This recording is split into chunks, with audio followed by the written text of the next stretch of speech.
2026ರಲ್ಲಾದ್ರೂ ಮೀನರಾಶಿಯವರಿಗೆ ಶನಿಯಿಂದ ಬಿಡುಗಡೆ ಸಿಗುತ್ತಾ? ಮೀನರಾಶಿ 2026 ಹೇಗಿರುತ್ತೆ ಅನ್ನೋದಕ್ಕಿಂತ ರಾಶಿ ಚಕ್ರದ ಕೊನೆಯ ರಾಶಿಯವರಾಗಿರ್ತಾರೆ. ಅತ್ಯಂತ ಭಾವುಕ ವ್ಯಕ್ತಿಗಳಾಗಿರ್ತಾರೆ. ನೋವನ್ನ ಅರ್ಥ ಮಾಡ್ಕೊಳ್ತಾರೆ. ಇನ್ನೊಬ್ಬ ನೋವಲ್ಲಿದ್ದಾನೆ ಅಂದ್ರೆ ಆ ಕಷ್ಟಕ್ಕೆ ತುಂಬಾ ಬೇಗ ಕರಗುವಂತಹ ಮನಸ್ಸು ಇವರಲ್ಲಿರುತ್ತೆ. ಹಾಗೆ ಒಂದು ಡ್ರೀಮರ್ ಅಂತ ಹೇಳ್ತೀನಿ, ಕನಸಿನ ಲೋಕದ ವಿಹಾರಿಗಳು ಇವರಾಗಿರ್ತಾರೆ. ಕಲ್ಪನಾ ಲೋಕದಲ್ಲಿರ್ತಾರೆ. ಖಂಡಿತವಾಗ್ಲೂ ಕೂಡ ಇವರ ಒಂದು ವಿಚಾರ ಒಂದು 3D ಗಿಂತ ಮೀರಿದಂತಹ ಒಂದು ಯೋಚನೆ, ಅಂದರೆ ಒಂದು 6th ಸೆನ್ಸ್ ಅನ್ನೋದು ತುಂಬ ಜಾಸ್ತಿ ಇರುತ್ತೆ. ಭವಿಷ್ಯದ ಬಗ್ಗೆ ಹಗಲು ಕನಸನ್ನು ಕಾಣ್ತಾ ಇರ್ತಾರೆ. ಆಧ್ಯಾತ್ಮಿಕ ಮತ್ತು ಧಾರ್ಮಿಕ ವ್ಯಕ್ತಿಗಳು ಕೂಡ ಆಗಿರ್ತಾರೆ. ಕ್ರಿಯೇಟಿವ್ ಥಿಂಕರ್ಸ್ ಆಗಿರ್ತಾರೆ. ತುಂಬಾ ಕ್ರಿಯೇಟಿವಿಟಿಯಿಂದ ಯೋಚನೆಯನ್ನು ಮಾಡ್ತಾರೆ. ಸಂಗೀತ, ಕಲೆ, ಬರವಣಿಗೆ ಅಥವಾ ಚಿತ್ರಕಲೆ ಮೇಲೆ ಸ್ವಲ್ಪ ಹೆಚ್ಚಿನ ಆಸಕ್ತಿಯನ್ನು ಇಟ್ಕೊಂಡಿರ್ತಾರೆ. ನಿರ್ಧಾರ ತೆಗೆದುಕೊಳ್ಳೋದ್ರಲ್ಲಿ ಸ್ವಲ್ಪ ಗೊಂದಲ ಇರುತ್ತೆ. ಅಂದರೆ ದ್ವಂದ್ವ ಸ್ವಭಾವದವರು. ರಾಶಿ ಚಕ್ರ ಚಿಹ್ನೆ 2 ಮೀನುಗಳಿರೋದ್ರಿಂದ ಸ್ವಲ್ಪ ಚಂಚಲತೆ ಅನ್ನೋದೇ ಇರುತ್ತೆ. ನಿಸ್ವಾರ್ಥವಾಗಿ ಯಾವುದೇ ಒಂದು ಸೇವೆಯನ್ನು ಮಾಡ್ತಕ್ಕಂತಹ ಗುಣ ಕೂಡ ಈ ಒಂದು ಮೀನರಾಶಿಯಲ್ಲಿ ಹೆಚ್ಚಾಗಿರುತ್ತೆ. ಈ ಮೀನರಾಶಿಯವರಿಗೆ 2026ಕ್ಕೆ ನಾನು ಕೊಡ್ತಾ ಇರೋ ಟಿಪ್ಸ್ ಏನಂದರೆ, ಸ್ವಲ್ಪ ಭಾವನಾತ್ಮಕತೆ, ಅಂದರೆ ನೀವು ತುಂಬ ಓವರ್ ಥಿಂಕಿಂಗನ್ನು ಕಮ್ಮಿ ಮಾಡಿ ಅಂತ ಹೇಳ್ತೀನಿ. ಹಾಗೆ ಪ್ರಾಕ್ಟಿಕಲ್ ಆಗಿ ಯೋಚನೆಯನ್ನು ಮಾಡಿ. ಜನ ಏನು ಮಾಡ್ತಾ ಇದ್ದಾರೆ, ಮೀನರಾಶಿಯವರನ್ನು ದುರುಪಯೋಗ ಮಾಡ್ಕೊಳ್ತಾರೆ. ಅಂದರೆ ಅವರ ಒಂದು ಮನಸ್ಥಿತಿಯನ್ನು ದುರುಪಯೋಗ ಮಾಡ್ಕೊಂಡು ಅವ್ರ ಕೆಲಸನ ಅವ್ರು ಮಾಡ್ಕೊಳ್ತಾ ಇದ್ದಾರೆ. ಅದನ್ನು ಸ್ವಲ್ಪ ನೀವು ಅವಾಯ್ಡ್ ಮಾಡ್ಕೊಳ್ಳಿ. 7.5 ಸೆಕೆಂಡ್ ಫೇಸ್ ನಡೀತಾ ಇದೆ. ಅದಕ್ಕೆ ಪರಿಹಾರ ಏನು ಮಾಡಬೇಕು, ವಿಡಿಯೋ ಕೊನೆಯಲ್ಲಿ ಹೇಳ್ತೀನಿ. ಹಾಗಾದರೆ ಇವರಿಗೆ ಉದ್ಯೋಗ ಹೇಗಿರುತ್ತೆ? ಪ್ರಮೋಷನ್ ಸಿಗುತ್ತಾ ಅಥವಾ ಟೆನ್ಷನ್ ಹೆಚ್ಚಾಗುತ್ತಾ? ಖಂಡಿತವಾಗ್ಲೂ ಕೂಡ ಸ್ವಲ್ಪ ವಿಳಂಬ ಆಗ್ತಾ ಇರುತ್ತೆ. ಮೇಲಧಿಕಾರಿಗಳಿಂದ ಪೀಡೆ ಅನ್ನೋದಿರುತ್ತೆ. ಸಣ್ಣ ಪುಟ್ಟ ಭಿನ್ನಾಭಿಪ್ರಾಯ ಕೂಡ ಬಂದು ನಿಮಗೆ ಸದಾ ಚುಚ್ಚುತ್ತಾ ಇರ್ತಾರೆ. ಅದರಿಂದಾಗಿ ಸ್ವಲ್ಪ ಹೊಸ ಉದ್ಯೋಗವನ್ನು ಪಡ್ಕೊಳ್ಳೋದು ಮೀನರಾಶಿಯವರಿಗೆ ಒಳ್ಳೆಯದು ಅಂತ ಹೇಳ್ತೀನಿ. ಜೂನ್ ತಿಂಗಳ ನಂತರ ಹೊಸ ಅವಕಾಶಗಳು ಬರುತ್ತೆ. ಸರ್ಕಾರಿ ಕೆಲಸದ ನಿರೀಕ್ಷೆಯಲ್ಲಿರುವಂಥವ್ರಿಗೆ ಶುಭವಾಗಿರ್ತಕ್ಕಂತಹ ಕಾಲ. ವಿದೇಶ ಪ್ರಯಾಣ, ಉದ್ಯೋಗದ ನಿಮಿತ್ತ ವಿದೇಶಕ್ಕೆ ಹೋಗುವಂತಹ ಕನಸನ್ನೇನಾದರೂ ಇಟ್ಕೊಂಡಿದ್ರೆ ಈ ವರ್ಷ ಅದು ನನಸಾಗುತ್ತೆ. ಹೊಸ ಬಿಸ್ನೆಸ್ ಶುರು ಮಾಡೋಕೆ ಇದು ಸರಿಯಾದ ಸಮಯನ ಅಥವಾ ರಿಸ್ಕ್ ಫ್ಯಾಕ್ಟರ್ ಜಾಸ್ತಿ ಇರುತ್ತಾ? ಹೂಡಿಕೆ ಮಾಡಬೇಕು ಅಂದರೆ ಸ್ವಲ್ಪ ಎಚ್ಚರಿಕೆ ಇರಬೇಕು. ಹಣಕಾಸಿನ ವ್ಯವಹಾರದಲ್ಲಿ ಪಾರದರ್ಶಕತೆ, ಅಂದರೆ ಸ್ವಲ್ಪ ಟ್ರಾನ್ಸ್ಪರೆನ್ಸಿ ಅನ್ನೋದಿರಬೇಕು. ಸೃಜನಾತ್ಮಕ ಕ್ಷೇತ್ರ, ಸಿನಿಮಾ ಅಥವಾ ಸಮಾಜ ಸೇವೆಯಲ್ಲಿ ತೊಡಗಿಸ್ಕೊಂಡವ್ರಿಗೆ ಸ್ವಲ್ಪ ಗೌರವ, ಮನ್ನಣೆ ಅನ್ನೋದು ಸಿಗುತ್ತೆ. ವ್ಯಾಪಾರಸ್ಥರಿಗೆ ಈ ವರ್ಷ ಲಾಭದಾಯಕವಾಗಿರುವ ವರ್ಷ. 2026ರಲ್ಲಿ ಇವರ ಫೈನಾನ್ಸ್ ಹೇಗಿರುತ್ತೆ? ಇವರು ಶ್ರೀಮಂತರಾಗ್ತಾರಾ? ಆದಾಯದ ಒಳಹರಿವು ಜಾಸ್ತಿ ಆಗುತ್ತೆ. ಅಂದರೆ ಶನಿ ಪ್ರಭಾವ ಇರೋದ್ರಿಂದ ಅನಿರೀಕ್ಷಿತ ಖರ್ಚುಗಳು ಕೂಡ ಬರ್ಬೋದು.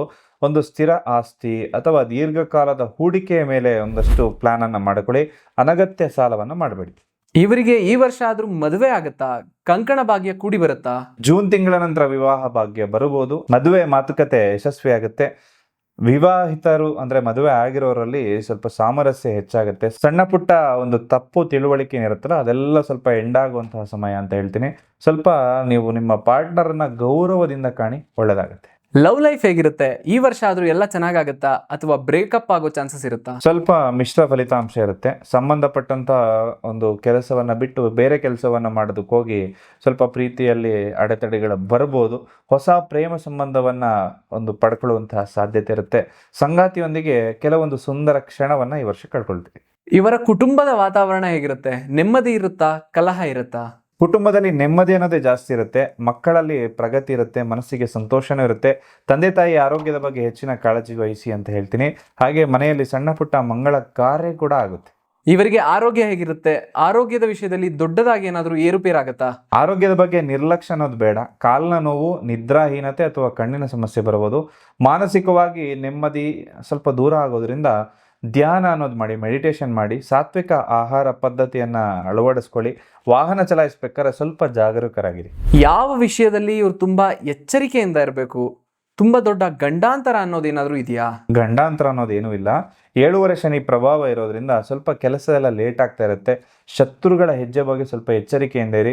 ನಿಮ್ಮದು ಮೃದು ಸ್ವಭಾವ ಆಗಿರೋದ್ರಿಂದ ಅವರು ದುರುಪಯೋಗ ಪಡಿಸ್ಕೊಳ್ತಾರೆ.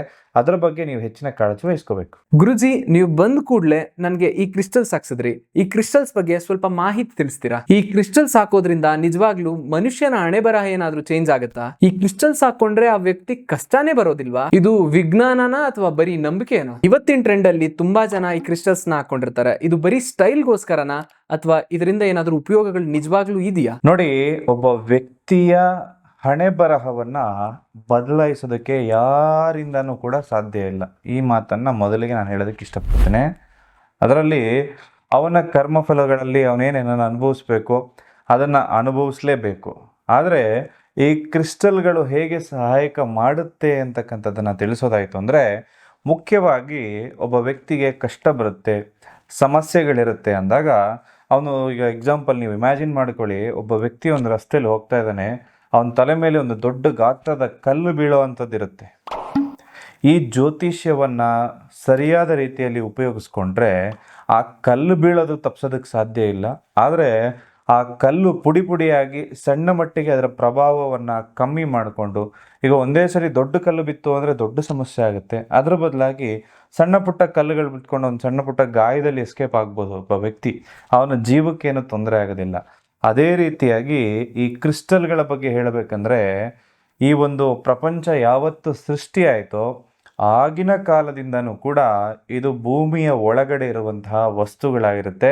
ಈ ಪ್ರಪಂಚದಲ್ಲಿರುವ ಪ್ರತಿಯೊಂದು ವಸ್ತುವು ಕೂಡ ಒಂದು ವಿಶೇಷವಾದ ಫ್ರೀಕ್ವೆನ್ಸಿ ಅನ್ನೋದಿರುತ್ತೆ. ಅಂದರೆ ಅದೊಂದು ಎನರ್ಜಿಯನ್ನು ಕಂಟೈನ್ ಮಾಡುತ್ತೆ.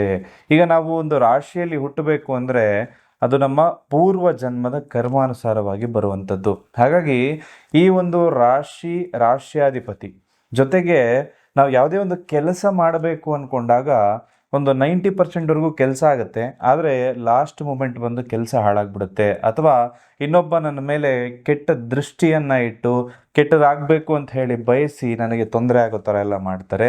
ಇದ್ರ ಜೊತೆ ಇನ್ನೊಂದು ಸಮಸ್ಯೆ ಏನು ಅಂದರೆ, ಒಂದು ಪ್ರಾಬ್ಲಮ್ ಮುಗೀತಪ್ಪ, ನೆಮ್ಮದಿಯಾಗಿ ನಾನು ಕುತ್ಕೊಬಿಡೋಣ ಇನ್ನು ಅಂತ ಅಂದ್ಕೊಂಡ್ರೆ ಇನ್ನೊಂದು ಪ್ರಾಬ್ಲಮ್ ರೆಡಿ, ಅದು ಸಾಲ್ವ್ ಆಯಿತಾ, ಮತ್ತೊಂದು ಪ್ರಾಬ್ಲಮ್ ರೆಡಿ.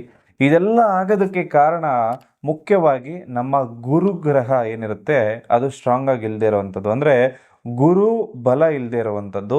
ಎರಡನೇದು ನಮ್ಮ ರಾಶಿಯಾಧಿಪತಿ, ರಾಶಿಗೆ ಒಬ್ಬ ಅಧಿಪತಿ ಅಂತ ಇರ್ತಾನೆ, ಅವನು ಬಾಧಕ ಸ್ಥಾನದಲ್ಲಿ ವೀಕಾಗಿ ಕೂತಾಗ ಈ ರೀತಿ ಸಮಸ್ಯೆಗಳು. ಎಕ್ಸಾಂಪಲ್ಗೆ EMI ಅಂತ ಹೇಳಿ ಯಾವುದೋ ಒಂದು ಬಂಡ ಧೈರ್ಯದಲ್ಲಿ ಹಾಕ್ಸ್ಕೊಂಡಿರ್ತೀವಿ, ಬಟ್ EMI ಕಟ್ಟೋದಕ್ಕೆ ಪ್ರತಿ ತಿಂಗಳು ಒದ್ದಾಡ್ತಾ ಇರ್ತೀವಿ. ಒಂದು ತಪ್ಪರೆ ಒಂದು ಆರೋಗ್ಯ ಸಮಸ್ಯೆ, ದೃಷ್ಟಿ ದೋಷಗಳಾಗ್ತಾ ಇರುತ್ತೆ. ಒಂದು ಮದುವೆ ಆಗಿರುತ್ತೆ, ಆದರೂ ಕೂಡ ಮದುವೆ ಸಂಸಾರದಲ್ಲಿ ಸುಖ ಅನ್ನೋದಿರೋದಿಲ್ಲ. ಇದೆಲ್ಲದೂ ಕೂಡ ಈ ಕ್ರಿಸ್ಟಲ್ಸ್ ನಮ್ಮ ಚಕ್ರಗಳನ್ನು ಬ್ಯಾಲೆನ್ಸ್ ಮಾಡುತ್ತೆ. ಜೊತೆಗೆ ನಮ್ಮ ಗ್ರಹಗತಿಗಳು, ಒಂದು ಗುರುಗ್ರಹ ಪ್ಲಸ್ ರಾಶ್ಯಾಧಿಪತಿಯನ್ನು ಆಕ್ಟಿವೇಟ್ ಮಾಡೋದ್ರಿಂದ ಈ ಸಮಸ್ಯೆಗಳು ಬಹುತೇಕ ಕಮ್ಮಿ ಆಗುತ್ತೆ. ಇದನ್ನು ಹಾಗೆ ಹಾಕ್ಕೊಳ್ಳೋದಲ್ಲ, ಇದನ್ನು ನಿಮ್ಮ ಹೆಸರಲ್ಲಿ ಪ್ರಾಣ ಪ್ರತಿಷ್ಠಾಪನೆ ಮಾಡ್ಕೋಬೇಕು, ನಿಮ್ಮ ಮನೆ ದೇವರ ಹೆಸರಲ್ಲಿ ಪ್ರಾಣ ಪ್ರತಿಷ್ಠಾಪನೆ ಮಾಡ್ಕೋಬೇಕು, ಇದನ್ನು ಆಗಾಗ ಎನರ್ಜೈಸ್ ಮಾಡ್ಕೊಳ್ಬೇಕು. ಎಲ್ಲದರ ಮಾಹಿತಿಯನ್ನು ಕೂಡ ಈ ಕ್ರಿಸ್ಟಲ್ ತಗೊಳ್ಳೋವಂಥವ್ರಿಗೆ ನಾವು ಖಂಡಿತವಾಗ್ಲೂ ಕೊಡ್ತಾ ಇರ್ತೀವಿ. ಅದನ್ನು ಹಾಕ್ಕೊಂಡು ತುಂಬ ಜನ ಅವ್ರ ಜೀವನದಲ್ಲಿ ಬರಬಹುದಾದ ಕಷ್ಟಗಳು ಅಥವಾ ಬಂದಿರುವಂತಹ ಕಷ್ಟಗಳನ್ನು ಈಸಿಯಾಗಿ ದಾಟ್ಕೊಂಡು ಹೋಗಿದ್ದಾರೆ, ಪಾರಾಗಿದ್ದಾರೆ. ಯಾಕಂದರೆ ಇದನ್ನು ಒಂದು 100 ಜನಕ್ಕೆ ನಾವು ಕೊಟ್ಟು ಅವರ ರಿವ್ಯೂ ತಗೊಂಡ ಮೇಲೇ ನಾವು ಇದನ್ನು ಒಂದು ಜನಕ್ಕೆ ಹಾಕ್ಕೊಳ್ಳಿ ಅಂತ ಹೇಳಿ ರೆಕಮೆಂಡ್ ಮಾಡೋದು ಬಿಟ್ಟರೆ, ಅವರ ರಿವ್ಯೂವನ್ನು ತಗೊಂಡ ನಂತರದಲ್ಲೇ ನಾವು ಇದನ್ನು ಜನಕ್ಕೆ ಹಾಕಿಸ್ತಾ ಇರ್ತೀವಿ. ಜೊತೆಗೆ ಗಮನಿಸ್ಕೋಬೇಕಾಗಿರೋ ವಿಚಾರ ಏನಂದರೆ, ಇದಕ್ಕೆ ಯಾವುದೇ ರೀತಿ ಅಂಟಾಗಲಿ ಮುಟ್ಟಾಗಲಿ ಇರೋದಿಲ್ಲ.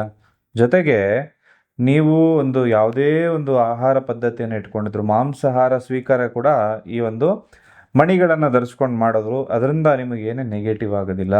ಹಾಗಾಗಿ ಪ್ರತಿಯೊಬ್ಬರು ಕೂಡ ಅದನ್ನು ಧರಿಸ್ಕೋಬೋದು. ಅದನ್ನು ಪ್ರಾಣ ಪ್ರತಿಷ್ಠಾಪನೆ ಮಾಡಿಸಿ ನಿಮ್ಮ ಹೆಸರಲ್ಲಿ ಧರಿಸ್ಕೊಳ್ಳೋದ್ರಿಂದ 10 ಪಟ್ಟು ಹೆಚ್ಚಿನ ಫಲಿತಾಂಶ ಈ ಮಣಿಗಳು 100% ಕೊಡುತ್ತೆ.